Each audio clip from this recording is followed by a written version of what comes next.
Welcome to the Hashimoto's Doctor Podcast. You're now part of a growing community of people determined to take their health back through education and self-empowerment. But because of the healthcare system today, we don't have access to the types of healthcare that we want. So we have to do things differently. We've got to do things smarter, and we do that by becoming our own advocates. This podcast will give you the perspective and thoughts of one of the world's leading Hashimoto's doctors. So let's get started. Hey guys, Dr. Shook here. I hope you're doing well today. In today's podcast, what I want to talk to you guys about is the importance of looking for and screening for chronic infections when you have Hashimoto's or any autoimmune condition. Okay? This is really important because when we look at the things that drive the autoimmune process, chronic infections are something that keep the immune system stimulated and always on attack. What we think happens is that usually we think that there's an infection that occurs. There's either your body either fights it off to the degree that you're not very symptomatic or you're not symptomatic anymore, yet it still lingers, right? Or there's maybe an infection, there's use of an antibiotic, the antibiotic knocks down the infection but does not eradicate it. So it lives on and it's chronic in nature. It's there for a long period of time, and over that period of time the immune system still sees it, but you don't have symptoms of an acute or a recent infection. You might just not feel well, you might not feel great, or you may not really notice much of a difference at all. It may not make you feel significantly, worse. But what it does do is it keeps the immune system always on the attack, always on the alert. And this stimulation is something that we think can be really a significant driver of autoimmunity. Now, one of the reasons is, all right, so you're keeping the immune system on alert, so you've got a more reactive immune system.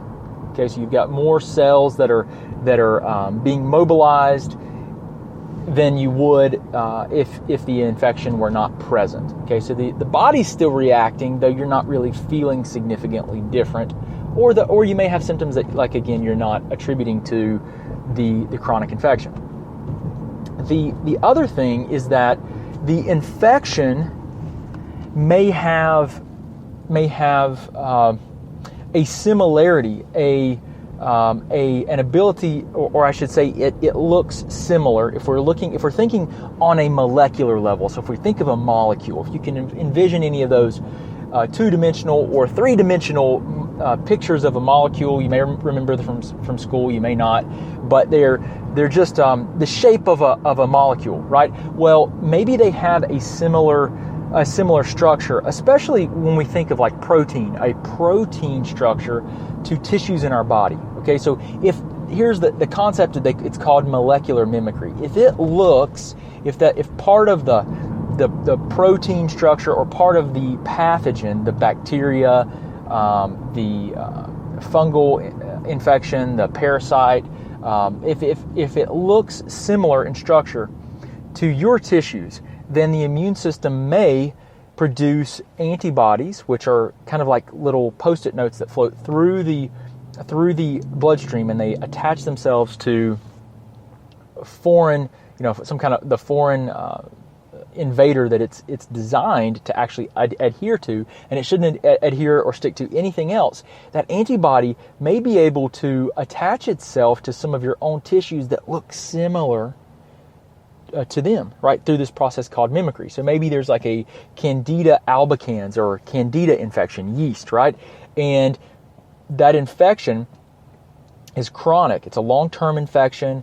It's underlying. You're not really aware of it, or maybe your symptoms, you don't realize that your symptoms are a sign of that. Maybe you have gas and you have a significant amount of gas, but you just say, "Oh, it's just something I ate," right? You don't attribute that to actually like a yeast overgrowth, but that your immune system sees it, and your immune system may be launching antibodies against it, and those antibodies may be able to attach themselves to some of your own tissues, like your thyroid, like some of the proteins, enzymes, or hormones that are used in the production of your thyroid hormone. So there's an entire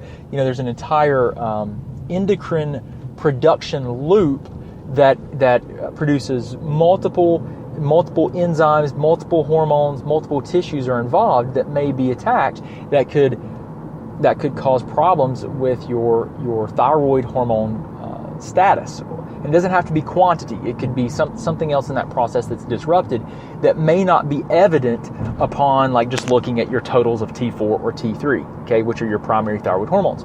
So you got to look at this and realize that these infections, we know that they have mimicry, that they look a lot like that a lot of these infections look like our own tissues. A lot of them are being studied and have been studied, and they know that there's some mimicry to thyroid hormone tissues. So some of the things I've mentioned, hormones, enzymes, proteins that are part of the thyroid hormone physiology.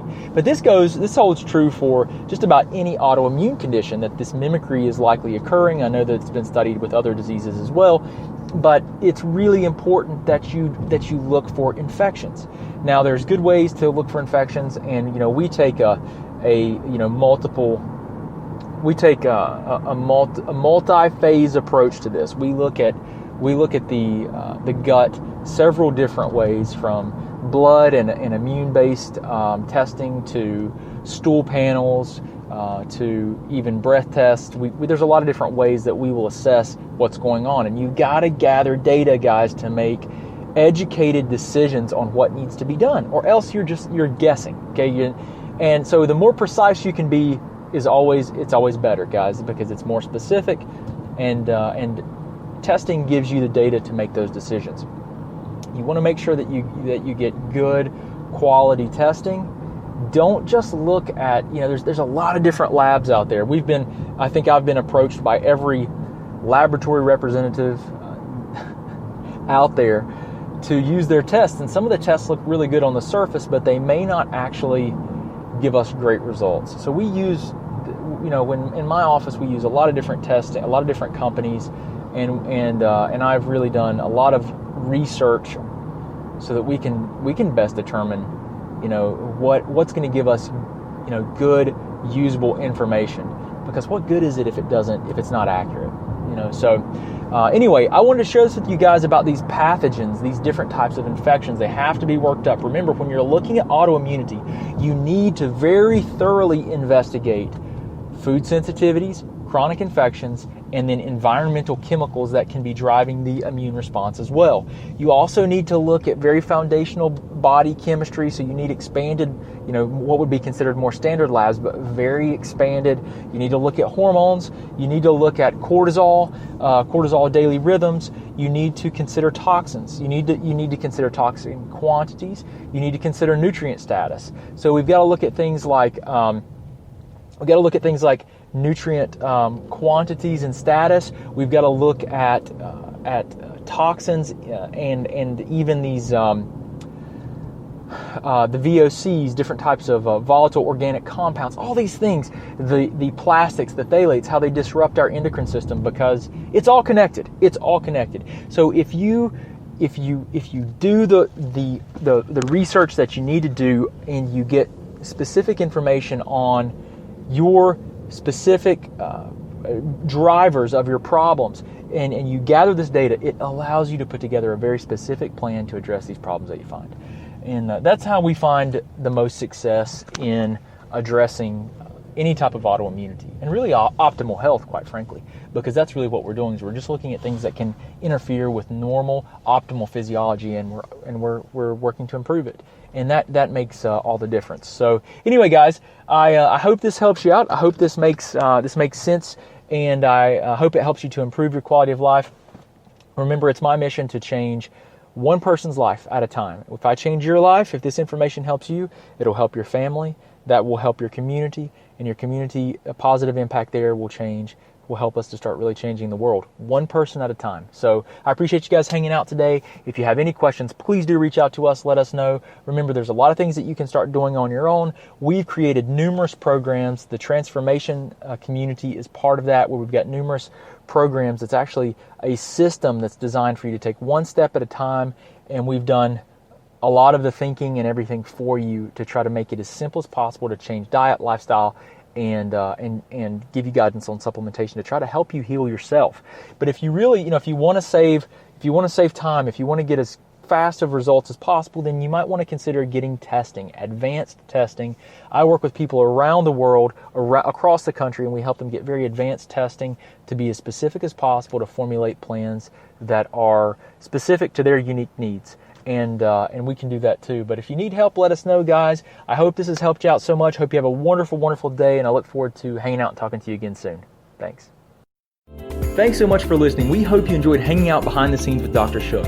You can also talk with and learn from Dr. Shook through Facebook Live on our Facebook page at the Office of Dr. Brad Shook. Don't forget, you can also get access to our videos, guidebooks, and thyroid programs at www.drbradshook.com. Oh yeah, and don't forget one more thing. We can change the world one person, one family, and one community at a time. Until next time, remember, today is your day, and no one will tell you who you are and what you can be.